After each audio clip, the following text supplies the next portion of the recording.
ایک کام تھا جس کو لوگ یاد نہیں کرتے, ظاہر ہمیں تو برے کام ناموں سے یاد رکھا جاتا ہے. نہیں ہمیں یاد ہے, ہم نے وہ دودھ پلوا, آپ کو یاد ہے 2 چیزیں آپ کی ہیں, آپ بتا دیجیے. دودھ پلوا دیا, اس کے بعد سے وہ خالہ اور اس کا رشتہ بن گیا, تو وہ بچہ محرم ہو گیا. اب یہ بھی کم از کم ایک چھوٹی سی کاوش تھی, یہ بڑی کاوش جس کو لوگوں کو یاد رکھنا چاہیے. بڑی کاوش ہے. اور دوسرا یہ تھا کہ ایک پرابلم چل رہا تھا کہ پاسپورٹوں میں کیسے کریں. جی علماء وہ آپ لوگوں نے آپ نے کیا تھا, پھر آ گیا کہ بھائی آپ گارڈین لکھ دیں, ہو جائے گا. فادرز نیم کی جگہ گارڈین لکھ دیں, دین کو پیچیدہ نہ کریں. لیکن پھر بھی نامحرم محرم تو برقرار رہے گا. ہاں لیکن وہ جو آپ نے طریقہ کار اپنایا اس سے کوئی پرابلم نہیں. اس کا جو قانونی اعتبار سے دیکھیے مسئلہ یہ ہے ڈاکٹر صاحب, ایسے ہی بچے کو جب آپ آپٹ کرتے ہیں, اڈاپٹ کرتے ہیں, تو اس کے قانونی تقاضے پورے کرتے ہوئے اس کا آرام کا, اس کے سکون کا, اس کی عزت نفس کا, اس کو کبھی یہ نہ کہا جائے کہ یہ یتیم تھا یا یہ غریب تھا یا یہ لاوارث تھا یا یہ پڑھا ہوا مل گیا. مذاق میں اپنی اولاد کو بھی نہیں کہنا چاہیے تھا ارے تم تو وہاں مل گئے پڑھے ہوئے. اس سے میرے پاس کچھ کیسز آئے ہیں, میں کاؤنسلر بھی ہوں اور کاؤنسلنگ بھی کرتا ہوں امریکہ وغیرہ میں, بات ہوتی ہے کینیڈا میں. تو سوشل کاؤنسلنگ میں یہ بڑا مسئلہ آتا ہے کہ میری ماں جو ہے نا وہ فلاں بچے کو اتنا پیار کرتی ہے, مجھے نہیں کرتی. ڈاکٹر صاحب ہو سکتا ہے کہ مجھے آپٹ کیا انہوں نے, لے لیا ہو. تو یہ جو شیطان وسوسے کے ذریعے آتا ہے, یہ خون کے اندر حضور نے فرمایا یہ گردش کرتا ہے. تو ہمیں بچنا چاہیے ان چیزوں سے. اور قانون وراثت کے اندر خاص طور پر جب جاتے ہیں تو قانون وراثت کے اندر حصہ یا ترکہ یا ورثہ, اس کے اندر جا کے مشکلات پیدا ہوتی ہیں. تو شروع سے قانونی تقاضے پورے کرتے جائیے, شرعی تقاضے بھی پورے کیجئے تاکہ خدا رسول کے بھی مجرم نہ ہوں, اور ضمیر کے اعتبار سے بھی یہ کہہ سکے کہ میں کسی کے سکون کا باعث بنا کام آ سکا. بالکل. اب ہم اگر آپ اس میں کچھ اضافہ کرنا چاہیں. نہیں, بہت خوبصورت گفتگو ہوئی, جامع. کال ایک موجود ہے جی. السلام علیکم. السلام علیکم. السلام علیکم. السلام علیکم. جی وعلیکم السلام, جی فرمائیے.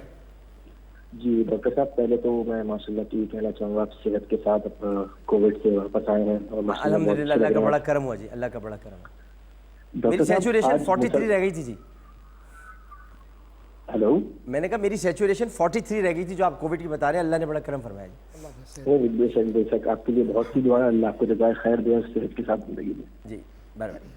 جی ڈاکٹر صاحب, مسلسل یہ ہفتے میں 3ری دفعہ آج یہ شرف آباد کے علاقے میں واقع ہوا ہے. آپ کو تو پتہ ہے موبائل اسنیچنگ بڑھ گئی ہے, تو ڈکیت کو پکڑ لیا جاتا ہے اور اس کو بہت بری طرح مارا جاتا ہے, حالانکہ پولیس کا بھی انتظار نہیں کیا جاتا. تو کیا یہ عمل جائز ہے ڈاکٹر صاحب؟ سزا کا مستحق تو وہ ہوتا ہے. ہاں مصری صاحب, یہ آج کل ویسے یہ منظر نامے بہت دکھ رہے ہیں کہ لوگ خود پکڑ لیتے ہیں اور اس کے بعد پولیس کا بھی انتظار نہیں کرتے. لیکن ایک اور آپ کو ایک اور بات بتاؤں. اب میں نے پولیس والوں کو دیکھا ہے, کل پرسوں کی بات ہے کہ پولیس والے ایک کوئی پرائیویٹ گاڑی میں ہائیلیکس تھی, اس میں گنے سیدھی کیے ہوئے عوام کی طرف اور جا رہے ہیں. اب اگر جھٹکا لگے, خدا نخواستہ, آپ کو پتہ ہے لوڈڈ ہوتی ہیں, اگر ٹریگر دب گیا, گولی چل گئی, موٹر سائیکل سوار مارا گیا, تو اس کے بعد وہ کہہ دیں گے تو پولیس مقابلہ تھا. یہ بھی ایک چیز ہے. تو آپ اس میں کیا کر سکتے ہیں, مجھے بتائیں. دیکھیں, جو آپ نے اسٹارٹنگ میں جو انٹرو دیا تھا, یعنی وہ جو ایک کلپ چلائی تھی, اس میں بھی ہم دیکھ رہے تھے کہ لوگوں پہ ایک خاص طریقے سے تشدد کیا جا رہا ہے. وہ کیا جا رہا ہے, نہ وہ تشدد شریعت کی نظر میں جائز ہے, نہ یہ تشدد شریعت کی نظر میں جائز ہے, نہ اس طرح سے جانا کہ ذرا سا خدا نہ خاصا ٹریگر. ان تمام چیزوں پہ دیت واجب ہے. یعنی حتیٰ اگر میں نے کسی کو زور سے مارا اور یہاں بلو ہو گیا تو شریعت یہاں سے دیت کے حکم جاری نیل پڑ گیا اور پھر قصاص کا حکم آ جاتا ہے. اگر آج ہم اسلامی قانون پر آگے بڑھیں اور دیت اور قصاص کے قوانین کو آگے بڑھائیں, قصاص میں حیات ہے, لکم فی القصاص حیاتن یا اولی الالباب, لیکن ہم نہیں مانتے. کیوں؟ ویسٹ ہمیں ایک الگ ڈائریکشن میں لے آ جاتی ہے. اگر ہم قرآن مجید کے حکم کے مطابق دیت و قصاص, آپ دیکھیں یہ جو آپ بتا رہے ہیں نا کہ کیوں مارتے ہیں, ایک جو واقعہ ہوا تھا اس میں مار پیٹ کرنے والے کو, لڑکی کو استری جلانے والے کو پولیس جب آئی تو وی آئی پی گاڑی میں لے گئی, پولیس اسٹیشن میں وی آئی پی طریقے سے رکھا, سب کچھ کٹوایا اور پیچھے سے ریلیز کر دیا. فیروز آباد پولیس اسٹیشن میں واقع ہے, مجھے پتا. تو پبلک جو ہے نا اس پہ چڑھ جاتی ہے. آج میں آپ کو ایک اور چھڑ بتاؤں, آپ ذرا اس پہ بھی مجھے جواب دیجیے گا. یہ مروا بچی آپ کو پتہ ہے, میں نے اسمبلی میں آواز اٹھائی, اس کو اس کے ساتھ ظلم کرنے والا آدمی تھا فیض, وہ پکڑا گیا.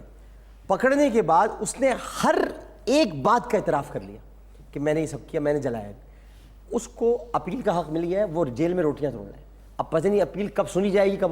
یعنی مروہ آج بھی خواب میں آ کر یہ سوال کرتی ہے عامر انکل میرا تو یہ رہا قاتل, یہ مجھے آپ اس سسٹم کو کیسے, یعنی وہ تو جیل میں بیٹھا ہوا ہے, اس کو تو پھانسی پہ لٹکنا چاہیے. ہمارے جسٹس سسٹم کو جب تک ہم قوانین اسلام کے مطابق آگے نہیں بڑھائیں گے نا تب تک نہیں ہو اس میں اپیل کا حق ملنا چاہیے ایسی چیزوں. نہیں, جب چیز ثابت ہو گئی تو اپیل کیا ہے. دیکھیں ہم اسلام کی ابتدائی تاریخ میں دیکھتے ہیں کہ جہاں سزا ثابت ہوئی وہاں دے دی گئی, اس کے بعد اپیل کا کوئی مورد نہیں ہے.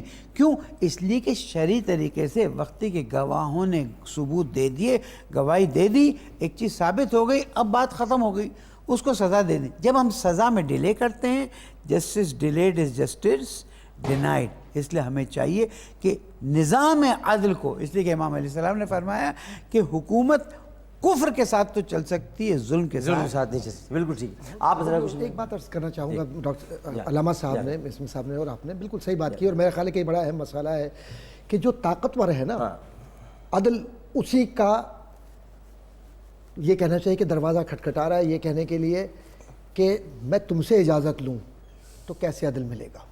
تو پھر وہ ذرا حدیث بتا دیں جس میں رسول اللہ نے فرمایا تھا کہ تم میں پہلی قومیں اس لیے تباہ ہوئیں کہ ان کے جو بڑے طاقتور لوگ تھے وہ انصاف خود کراتے. آج اگر ہم یہ سوچیں, یہ ایک پل کے لیے نکل جائیے اس سے کہ حکومت کس کی ہے, حزب اختلاف کون ہے, حزب اقتدار کون ہے, شیعہ کون ہے, وہابی کون ہے, سنی کون ہے, بریلوی کون ہے, نکل جائیے آپ اس سے, اور سیاسی جماعتوں سے نکل جائیے. حکومت صرف اللہ کی ہے, اللہ اس کے نبی کی ہے حکومت. بقیہ جو لوگ سمجھتے ہیں, آپ سمجھ رہے تھے, آپ بار بار گول کر رہے تھے. میں جان بوجھ کے اس لیے کہہ رہا تھا کہ آپ جس حکومت سے تعلق رکھتے ہیں وہ حکومت ظاہر ہے کہ میرے معاشرے کی حکومت ہے نا, کوئی باہر سے تو نہیں آیا نا کوئی شخص, چاہے وہ نواز شریف ہو, عمران ہو, یا پیپلز پارٹی کے لوگ ہوں, ایم کیو ایم کے لوگ ہوں, جماعت اسلامی کے لوگ ہوں. یہ سیاسی جماعتیں اپنی جگہ پر ہیں, لیکن اس کے جو لوگ ہیں وہ اس پاکستان کا حصہ ہیں. یہ کیوں نہیں سچ کو لما تقولون ما لا تفعلون, وہ بات کہتے کیوں جو تم کر نہیں سکتے, کیوں تم اس بات کا انتظار کرتے ہو کہ تم یہ بات کہو کہ وہ فلاں کو میں دیکھوں گا تو میرا حکمراں یہ کہے گا, تو کل قیامت کے دن یہ حکمراں کے ساتھ نہیں اٹھو گے, تم نبی کے ساتھ اٹھو گے, اور نبی کے سامنے تمہارے جب اعضا گواہی دیں گے تمہارے خلاف تو کیا جواب دو گے. حضور کریم صلی اللہ علیہ وسلم کے سامنے جب وہ مروہ آ کر یہ کہے گی کہ تاجدار مدینہ میں نے تو آپ کا دامن پکڑ لیا, یہ ہے کیف جہنی, کیا اچھا ہوگا جب ہم آپ کو سب پر گواہ بنائیں گے. جنہوں نے سزا دینے میں تاخیر کی ہے وہ بھی مجرم ہیں. ایگزیکٹلی, اور اعدلو کا لفظ کہہ کر, اعدلو کی اصطلاح استعمال کر کے صرف یہ تصوراتی باتیں نہیں کی ہیں, کہا کہ میری بیٹی اگر فاطمہ بھی یہاں ہوتی, میرے ماں باپ قربان, مثال ان کے ساتھ بھی میں ان کے ساتھ بھی یہی کرتا. آج حضرت عثمان ابن عفان, مولا کائنات حضرت علی, یہ کیا صرف مثالیں ہیں؟ مولا کائنات تو جوتے گانٹ رہے ہیں, وہ روم کا ففتہ ہے, پوچھ رہے خلیفہ سے ملنا ہے, کہاں ہے وہ بیٹھا ہوا خلیفہ, وہ جوتے صحیح کر رہے ہیں. ایک بات بتائیے, اب آپ کو تو یہاں خلیفہ تو چلیے ماشاءاللہ, اللہ تعالیٰ ان پر رحمتیں فرمائے, سارے قبور پر رحمتیں ہیں, تاجدار مدینہ صلی اللہ علیہ وسلم کی معیت میں اصحاب النجوم بایہم اقتدیتم, یہ تو ہدایت یافتہ لوگ ہیں. کہہ رہے ہیں کہ شو تو ہمارا 1 گھنٹے کا, آپ لوگ تو باتیں لمبی کر رہے ہیں. نہیں, آپ وقفے کے بعد حاضر ہوتے ہیں. ذرا ڈاکٹر صاحب سے ہی تھوڑا سا آگے. ڈاکٹر صاحب اصل میں جب سلسلہ گفتگو کا شروع کرتے ہیں اور دونوں حضرات تو پھر ختم کرنے کا دل نہیں چاہتے, کیا کریں. ایک وقفے کے بعد حاضر ہوتے ہیں. السلام علیکم ورحمۃ اللہ.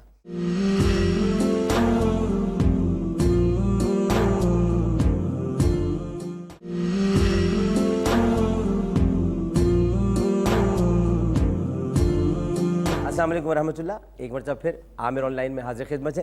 جناب علامہ شبیر حسن میثمی صاحب اور ڈاکٹر محمد احمد قادری صاحب موجود ہیں. ڈاکٹر صاحب وہیں سے ذرا مختصر صرف اتنا سا جملہ میں عرض کر کے بات ختم کروں گا کہ یہ صرف دعویٰ کرنا کہ میں نے انصاف فراہم کر دیا, میں نے ترقی دے دی, میں نے یہ کر دیا, خلفائے راشدین میں کسی نے دعویٰ نہیں کیا تھا, تاجدار مدینہ صلی اللہ علیہ وسلم میں کوئی دعویٰ نہیں کیا, نہ وعدہ کیا تھا نہ دعویٰ کیا تھا. انہوں نے کیا کیا؟ انصاف کی بات ہے, غلام کی بات ہے, کہا خصی نہیں کرنا, یہ عیب نہ ڈالنا اس کے اندر. کہا کہ ایک خصی پہ یاد ہے, ایک چیز مجھے بتا دیں, نہیں یہ بہت ضروری ہے. گھر میں لوگ بلیاں پالتے ہیں, مجھے ذرا یہ ظلم ذرا بتا. اب اس بلی کو یہ لوگ کچھ ایسا کرتے ہیں اس کے ساتھ کہ پھر وہ بلی بھی نہیں رہتی, اور اتنا بڑا ظلم ہے کہ وہ پھر وہ, چونکہ آپ کو پتہ ہے ہیٹ پر آتی ہیں بلیاں وغیرہ, اب بلہ چاہیے ہوتا ہے, مگر وہ کچھ ایسا آپریشن کرا دیتے ہیں کہ آپ اس کو اولاد سے, یعنی اس کو ماں بننے سے محروم. جبکہ مسجد نبوی میں آپ کو یاد ہوگا بلیاں بچے دیتی تھیں, اور جب صحابہ کرام نے ایک بلی کو ہٹانے کی کوشش کی تو رسول اللہ نے کہا اب اس کو کچھ مت کیا نا, یہ ماں بن گئی ہے.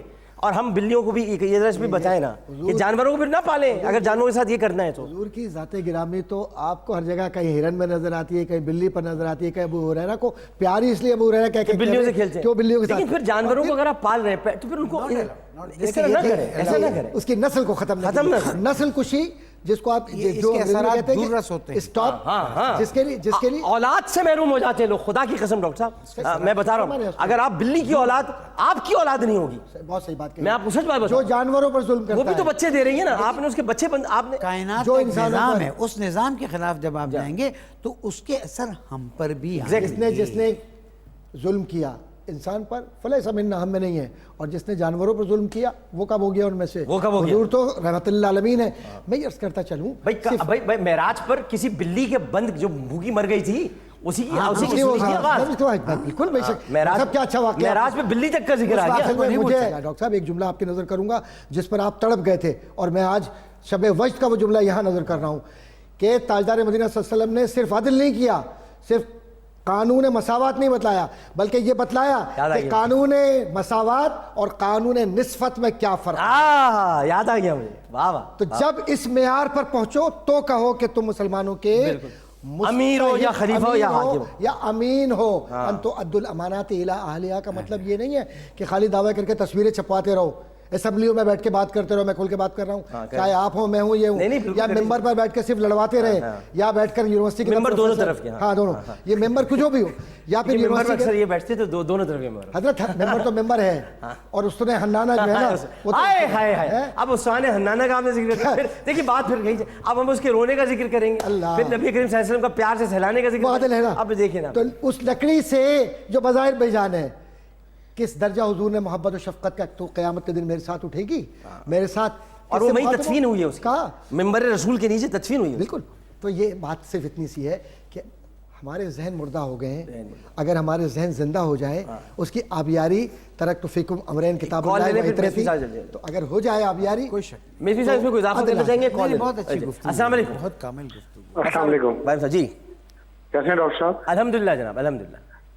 ماشاء اللہ سے بہت اچھا آپ کا پروگرام ہے. اور میرا ایک سوال یہ تھا کہ میرا نام ارشد ہے, میرے گھر میں ایک ملازمہ ہے جو میرے بچوں کا خیال رکھتی ہے, اور صرف اس کو بچوں کے لیے اسپیشلی رکھے کہ بچے بھی چھوٹے ہیں. تو کیا مجھ پہ یہ لازم ہے, اور وہ بھی خود کم عمر ہے, 15-16 سال اس کی عمر ہے, تو کیا اس کی پڑھائی کے اخراجات اس کو پڑھانا, اور یہ تب آپ کو مصری صاحب سمجھائیں گے. جی مصری صاحب. دیکھیں اگر آپ کی اپنی بیٹی ہوتی تو آپ کیا چاہتے ہیں؟ کیا بہت خوبصورت بھائی, بہت خوبصورت. وہ کسی نے کہا رسول اللہ کے بارے میں زنا کرنا چاہتا ہوں, اب مجھے اجازت دیجیے, تو آپ نے کہا کیا تم اپنی ماں سے, اپنی پھپھی سے, اپنی, یہ سب رسول اللہ نے بتایا. کیا خوبصورت. آپ اپنی بیٹی سے جو اچھا سلوک کرنا چاہتے ہیں وہ دوسرے کی بیٹی سے کہنے سے کہ وہ بھی آپ کی بیٹی کی طرح ہے, اس لیے ہم اسلامی قانون کے بجائے ہم سنت کو بیان کریں. یہ بھی سنی ہوگا ایک طریقے سے. ہم سب. اچھا ایک بات میں بتاؤں, شیعہ سنی پتہ نہیں, مجھے سمجھ میں نہیں آتا. جو علی سے محبت کرتا ہے وہ شیعہ ہے, وہ شیعہ نے علی ہے, اور جو سنت پہ چلتا ہے وہ سنی ہے. تو سنی شیعہ ہم سبھی ہیں. اصل میں کنفیوژن شیعہ دوست کو کہتے ہیں سر. ویسے ڈاکٹر صاحب جو ہے نا چھیڑ خوباں سے چلی جائے اسد, وہ والا معاملہ کر رہے ہیں اور کچھ بھی نہیں ہے. اچھا مجھے ایک بات بتائیں, کیا آپ کا چہرہ کھل نہیں اٹھتا مولا علی کا ذکر آتا؟ ارے میرے ماں باپ, میں قربان ہوں. پھر آپ علی کے دوست ہوئے نا, دل غلام دوست نہیں, غلام. اور آپ نے تو زبردست کیٹیگری, عمر ابن خطاب کہتے تھے, عمر ابن خطاب کہتے اگر علی نہ ہوتا تو نہیں, عبداللہ ابن عمر لکھوا کے لیا. وہ امام حسن کے ساتھ کھیل رہے تھے, بتا دیجیے امام حسن کے ساتھ کھیل رہے تھے, تو امام حسن نے ان کو کہا تم غلام زادے ہو, تو انہوں نے کہا حضرت عمر سے آ کے شکایت کی عبداللہ ابن عمر نے, ان کے صاحبزادے فقی صحابی, وہ صحابی کہ جنہوں نے کربلا کے بعد کوفیوں سے کہا تھا کہ مچھر کا فتویٰ مجھ سے پوچھ رہے ہو, جب امام حسین کا خون بہہ رہے تھے تب تمہیں نہیں یاد ہے. تو انہوں نے عبداللہ ابن عمر نے کہا کہ یہ مجھ سے کہہ رہے ہیں کہ غلام زادے, تو حضرت عمر نے کہا لکھوا لے, کل قیامت کے دن کام آئے گا. دیکھیں میں سمجھتا ہوں کہ اگر ہم دوسروں کو بھی, میں یہ تو مسلمانوں کی باتیں ہو رہی, غیر مسلمان کو بھی انسان سمجھ لینا اور ان کے ساتھ اچھا سلوک کریں تو امت محمدیہ میں بہت اضافہ ہو سکتا ہے. بالکل. بس اسی کے بعد بہت بہت شکریہ علامہ شبیر حسن مصری صاحب آپ کا, پروفیسر ڈاکٹر محمد, بڑی زبردست گفتگو, بہت شاندار ماشاءاللہ. بارگاہ رسالت ماں سب لوگ ایک مرتبہ محبت سے درود شریف پڑھیں. مدینے کی مٹی, اچھا یہ مٹی نہیں ہوتا, مٹی, مدینے کی مٹی ہے سب سے نرالی, مدینے کی مٹی ہے سب سے نرالی, مدینے میں ہے دو جہانوں کے والی، مدینے کی مٹی ہے سب سے نرالی، مدینے میں ہے دو جہانوں کے والی۔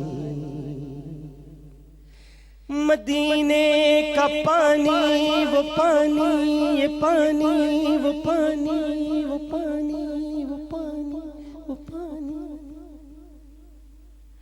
مدینے کا پانی تو آب شفا ہے، وہاں کی ہوا زندگی دینے والی۔